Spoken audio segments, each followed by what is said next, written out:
Salut à tous, bienvenue dans le monde du showbiz. Aujourd'hui, on va plonger dans un face-à-face hypothétique qui va vous scotcher. Steven Seagal, maître d'aïkido et légende du cinéma d'action, contre Brock Lesnar, monstre de la MMA et champion de la WWE. Si vous êtes fan d'arts martiaux, de combats épiques ou d'analyses qui font vibrer, cette vidéo est faite pour vous. Avant de démarrer, prenez 2 secondes pour cliquer sur le bouton d'abonnement et activer la cloche pour ne rater aucun de nos contenus explosifs. Votre soutien nous aide à créer encore plus de vidéos comme celle-ci, alors abonnez-vous maintenant. Allez, c'est parti. Steven Seagal, né le 10 avril 1952 à Lansing, Michigan, est une icône du cinéma d'action, mais son parcours martial est tout aussi impressionnant. Fils de Patricia Ann Fisher, technicienne médicale, et de Samuel Steven, professeur de lycée, il grandit dans un cadre modeste. Adolescent, sa famille déménage à Fullerton, Californie, où il fréquente le lycée Buena Park. C'est là que son destin prend un tournant. Employé comme plongeur au restaurant The Wagon Wheel, Seagal attire l'attention d'un cuisinier, expert en karaté Shodokan, qui remarque ses mouvements rapides et lui enseigne les bases du karaté. Ce moment marque le début de son aventure martiale, qui le mènera au sommet des arts martiaux. Dans les années 60, Seagal découvre l'aïkido sous la tutelle de Haruo Ishizaka. À la fin de son adolescence, il accompagne son père au Japon pour des raisons militaires et décide de s'y installer. Là-bas, il s'immerge dans l'aïkido, un art martial créé par Morihei Ueshiba au début du XXe siècle. L'aïkido se distingue par sa philosophie de non-opposition. Au lieu de contrer la force d'un adversaire, le pratiquant redirigeait son énergie à l'aide de mouvements circulaires. Les techniques, comme les torsions de poignets, kote gaeshi, les projections, iriminage, ou les immobilisations, visent à déséquilibrer l'adversaire avec un minimum d'effort. Seagal excelle, obtenant un 7e dan et le titre prestigieux de Shihan, réservé aux maîtres. Il devient le premier étranger à diriger un dojo d'aïkido à Osaka, un exploit qui témoigne de son dévouement et de son respect pour la culture martiale japonaise. Dans des films comme Nico ou Piège en haute mer, l'aïkido de Seagal est mis en scène de manière spectaculaire. Prise fluide, neutralisation rapide et une aura d'invincibilité. Mais au-delà du cinéma, son entraînement rigoureux au Japon lui confère une maîtrise réelle. Ces techniques privilégient l'efficacité, utilisant l'élan de l'adversaire pour le contrôler. Dans un combat hypothétique contre Lesnar, Seagal miserait sur sa capacité à anticiper et à rediriger les attaques, évitant les confrontations directes. Cependant, son expérience est principalement martiale et cinématographique, sans combat compétitif documenté.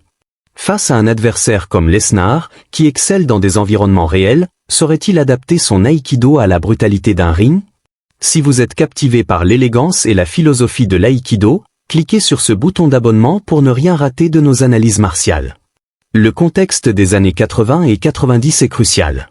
À cette époque, le cinéma d'action est à son apogée, avec des héros comme Seagal, Schwarzenegger et Van Damme qui vendent une image d'invincibilité. L'aïkido de Seagal, souvent exagéré pour l'écran, a captivé le public, mais sa pertinence dans un combat réel reste débattue. Son passé au Japon et son titre de Shihan prouvent une maîtrise authentique, mais face à un combattant compétitif, son style pourrait montrer ses limites. Brock Lesnar, né le 12 juillet 1977 à Webster, Dakota du Sud, est une force de la nature. Élevé dans une ferme, il développe une puissance physique impressionnante dès son adolescence. Sa carrière commence dans la lutte gréco-romaine, où il remporte le championnat NCAA en 2000.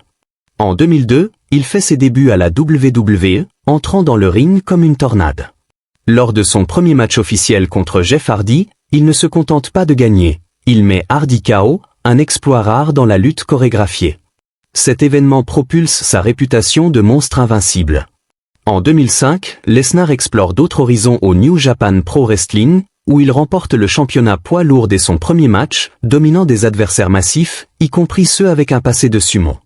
Ce passage au Japon, où il croise la culture martiale, fait écho au parcours de Seagal, créant un parallèle fascinant. Mais c'est en UFC que Lesnar atteint son apogée. En 2008, il devient champion poids lourd, prouvant que sa combinaison de taille, 1,91 m, 130 kg, de vitesse et de technique est presque inégalée. Son style, surnommé Ground and Pound, repose sur des takedowns fulgurants suivis de frappes brutales au sol. Lesnar excelle à immobiliser ses adversaires, utilisant sa masse et ses compétences en lutte pour les clouer au tapis avant de les pilonner de coups. Cependant, Lesnar a ses faiblesses. Son striking debout est moins développé, et son endurance a été critiquée dans des combats prolongés. Face à Seagal, Lesnar chercherait probablement à amener le combat au sol rapidement, où son poids et sa puissance lui donneraient un avantage. Mais pourrait-il gérer les techniques fluides de l'aïkido, conçues pour contrer des attaques directes? Si vous vibrez pour la brutalité et la domination de Lesnar, likez et abonnez-vous pour plus de duels légendaires. Le contexte de la carrière de Lesnar est essentiel. À l'ère moderne, les sports de combat comme la MMA exigent une polyvalence et une résilience que le cinéma d'action ne peut égaler. Lesnar, avec son passé de compétiteur, a prouvé sa capacité à dominer dans des environnements réels, contrairement à Seagal, dont l'expérience est plus théorique et cinématographique. Ce contraste rend ce duel hypothétique captivant, mettant en lumière la tension entre l'art martial traditionnel et le combat compétitif. Imaginons le combat, Steven Seagal vs. Brock Lesnar. Seagal, avec son aïkido, mise sur des mouvements circulaires pour rediriger l'énergie de Lesnar. Ces techniques, comme les torsions de poignet, kote gaeshi, ou les projections, iriminage, sont conçues pour déséquilibrer un adversaire avec un minimum de force. Dans un combat debout, Seagal pourrait contrer une saisie agressive de Lesnar, utilisant son élan contre lui. Cependant, l'aïkido est moins efficace au sol, où Lesnar excelle. Avec son style ground and pound, Lesnar chercherait un takedown pour clouer Seagal au tapis, où il pourrait dominer avec des frappes lourdes. Physiquement, les deux hommes sont proches. Seagal, 1,93 m et environ 130 kg à son apogée, et Lesnar, 1,91 m et 130 kg, sont des colosses. Mais leurs approches diffèrent radicalement. L'aïkido de Seagal est efficace contre des attaques linéaires, comme des coups de poing ou des saisies, mais un adversaire comme Lesnar, formé à la lutte, chercherait à imposer un combat au sol. Dans un ring ou un octogone, Lesnar aurait l'avantage grâce à son expérience compétitive en MMA et lutte.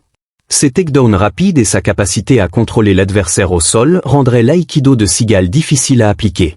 Cependant, dans un scénario spécifique, comme un combat sur tatami avec des règles limitant les takedowns, Seagal pourrait surprendre en maintenant le combat debout, où ses techniques de redirection brillent. Le contexte est crucial. Dans les années 80 et 90, l'aïkido de Seagal était magnifié pour le cinéma, avec des adversaires coopérants pour amplifier l'effet visuel. Lesnar, formé dans la MMA moderne, a affronté des adversaires réels, où chaque erreur peut coûter cher. Cette différence d'expérience donne un avantage à Lesnar, mais l'imprévisibilité de l'aïkido pourrait créer une ouverture. Par exemple, si Seagal anticipe un takedown et utilise une projection, il pourrait déséquilibrer Lesnar. Mais la vitesse et l'agressivité de Lesnar, combinées à son endurance, bien que limitée, rendraient la tâche ardue pour Seagal. Ce duel illustre la tension entre l'art martial traditionnel, avec son accent sur l'harmonie, et le sport de combat, axé sur la domination. Et voilà, les amis. On a imaginé un duel explosif entre Steven Seagal, maître d'aïkido et star d'Hollywood, et Brock Lesnar, bête de la MMA et de la WWE. Entre l'élégance fluide de l'aïkido et la puissance brute du ground and pound, ce combat hypothétique oppose deux mondes, le cinéma d'action des années 90 et les sports de combat modernes.